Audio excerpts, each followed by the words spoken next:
देखो डिकोडर मतलब आप समझ रहे हो, डिकोडर एक कॉम्बिनेशनल सर्किट है जो कन्वर्ट करता है binary input to unique output पे।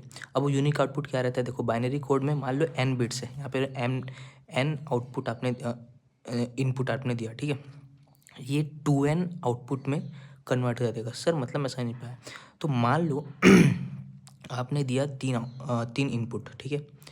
तो 2 टू द पावर ये 3 आउटपुट निकाल के दे देगा। 2 टू द पावर 3 होता है कितना, 8 आउटपुट निकाल देगा। मान लो आपने 2 दिया तो कितने निकाल देगा, इधर 4 निकाल के देगा। एग्जाम्पल से समझते हैं, ठीक है। देखो ये ए और बी हमने इनपुट दिया, ठीक है। कुछ भी हो सकता है, 0 1 1 0 ऐसे करके दिया होगा। तो पहले हमको क्या करना है, इसका ट्रूथ टेबल कैसे बनाना है वो देखो। पहले तो इनेबल ई लिखना है यहाँ पर ए। पहले ये डिसेबल था तो सब 0 0 था, कुछ आउटपुट हमने दिया ही नहीं है, कुछ नहीं दिया है ना इन, ठीक है। आउटपुट कुछ नहीं दिया तो 0 0 0। अब फिर अब इनेबल था, ये सब में इनेबल है ई, ठीक है।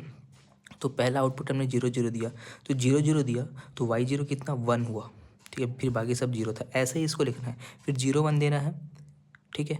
तो फिर y1 1 होगा, फिर बाकी सब 0।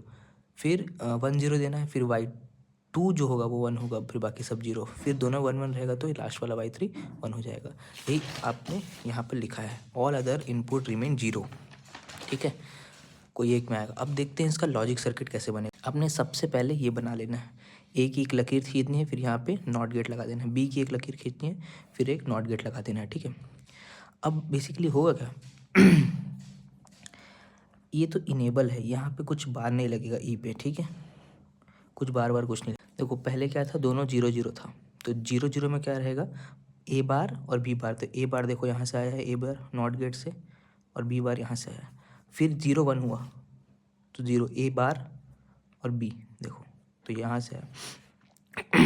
अब उसके बाद ए सिंपल था तो सिंपल ए जाएगा, और बी में बार था तो यहाँ से आएगा। बस इसको ऐसे ही करना है और फिर बन जाएगा। फिर इनेबल का ई यहाँ पर तार लाना है, सबको इसमें फिक्स कर देना है, आपका बन जाएगा। इसी तरह 3 × 8 का भी सेम ऐसे ही बनता है, ये आप लोग बना लेना, सिंपल है।